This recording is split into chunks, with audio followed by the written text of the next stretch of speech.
ಇನ್ನು ಗುಂಡಿನ ದಾಳಿಯನ್ನು ನಡೆಸಿ ರೌಡಿ ಶೀಟರ್ ಭೀಮನಗೌಡ ಹತ್ಯೆ ಪ್ರಕರಣದ ವಿಚಾರವಾಗಿ ಗ್ರಾಮ ಪಂಚಾಯತಿನಲ್ಲಿ ಹ್ಯಾಟ್ರಿಕ್ ಗೆಲುವು ಸಹಿಸದೆ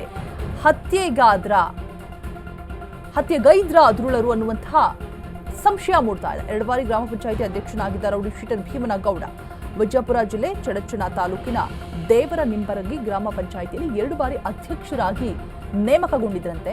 ಸೊ ಅದೇ ಜಿದ್ದನ್ನ ಇಟ್ಕೊಂಡು ಅದೇ ಒಂದು ಜಲಾಸ್ ದ್ವೇಷವನ್ನ ಹಿಡ್ಕೊಂಡು ಈ ರೀತಿಯಾಗಿ ದುಷ್ಕರ್ಮಿಗಳು ಹತ್ಯೆ ಮಾಡಿದ್ರ ಅನ್ನುವಂತಹ ಸಂಶಯ ಇದೀಗ ಮೂಡ್ತಾ ಇದೆ. ಮೊನ್ನೆಯಷ್ಟೇ ತನ್ನ ಆಪ್ತನಿಗೆ ಗ್ರಾಮ ಪಂಚಾಯತಿ ಅಧ್ಯಕ್ಷ ಸ್ಥಾನವನ್ನ ಬಿಟ್ಕೊಟ್ಟಿದ್ರಂತೆ. ಈ ಮೂಲಕ ಗ್ರಾಮದಲ್ಲಿ ಮತ್ತೆ ಹವಾ ಸೃಷ್ಟಿಸಿದ್ರು ಭೀಮನಗೌಡ. ಮುಂದಿನ ಎಲೆಕ್ಷನ್ನಲ್ಲಿಯೂ ಕೂಡ ನಿಲ್ಲುವಂತಹ ಸಾಧ್ಯತೆಗಳು ಇತ್ತು ಅಂತ ಹೇಳಲಾಗ್ತಾ ಇದೆ. ಸೊ ಹ್ಯಾಟ್ರಿಕ್ ಗೆಲುವನ್ನ ಸಾಧಿಸ್ತಾನೆ ಅಂತ ಹೇಳ್ಬಿಟ್ಟು ಹತ್ಯೆಗೈದ್ರ ದುಷ್ಕರ್ಮಿಗಳು ಅನ್ನುವಂತಹ ಒಂದಷ್ಟು ಅನುಮಾನಗಳು, ಸಂಶಯಗಳು ಎದುರಾಗ್ತಾ ಇದೆ.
ರೌಡಿ ಶೀಟರ್ ಹತ್ಯೆ ಆಗಿತ್ತು. 3 ಗುಂಡುಗಳನ್ನ ಹೊಡೆದು, ಅಂದ್ರೆ ತಲೆ ಭಾಗಕ್ಕೆ ಎದೆ ಭಾಗಕ್ಕೆ ಹೊಡೆದ್ಬಿಟ್ಟು ಹತ್ಯೆಯನ್ನ ಮಾಡಲಾಗಿತ್ತು. ಸೊ ಈ ಯಾಕಾಗಿ ಹತ್ಯೆಯನ್ನ ಮಾಡಿದ್ರು, ತನಿಖೆ ಆರಂಭ ಆಗಿತ್ತು ಮಾರ್ನಿಂಗ್ ಇಂದನೂ ಕೂಡ.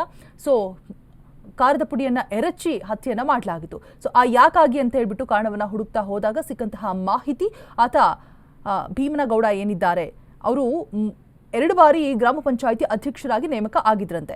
ಸೊ ರೀಸೆಂಟ್ ಆಗಿ ಮೊನ್ನೆಯಷ್ಟೇ ತಮ್ಮ ಅಧ್ಯಕ್ಷ ಸ್ಥಾನವನ್ನು ತಮ್ಮ ಆಪ್ತ ಸ್ನೇಹಿತನಿಗೆ ಬಿಟ್ಕೊಟ್ಟಿದ್ರಂತೆ. ಸೊ ನೆಕ್ಸ್ಟ್ ಮುಂದಿನ ಎಲೆಕ್ಷನ್ ಅಲ್ಲೂ ಕೂಡ ನಿಲ್ಲುವ ಭರವಸೆಯನ್ನ ವ್ಯಕ್ತಪಡಿಸಿದ್ದಾರೆ. ಸೊ ಎಲ್ಲಿ ಹ್ಯಾಟ್ರಿಕ್ ಅನ್ನ ಬಾರಿಸ್ತಾರೆ ಮತ್ತು ಕೂಡ ಇವರೇ ಗ್ರಾಮ ಪಂಚಾಯತಿ ಅಧ್ಯಕ್ಷರಾಗ್ತಾರೆ ಅನ್ನುವಂತಹ ಒಂದು ದ್ವೇಷವನ್ನ ಇಟ್ಕೊಂಡು ಹತ್ಯೆ ಮಾಡಿದ್ದಾರೆ ಅನ್ನುವಂತಹ ಮಾಹಿತಿ ಇದೆ.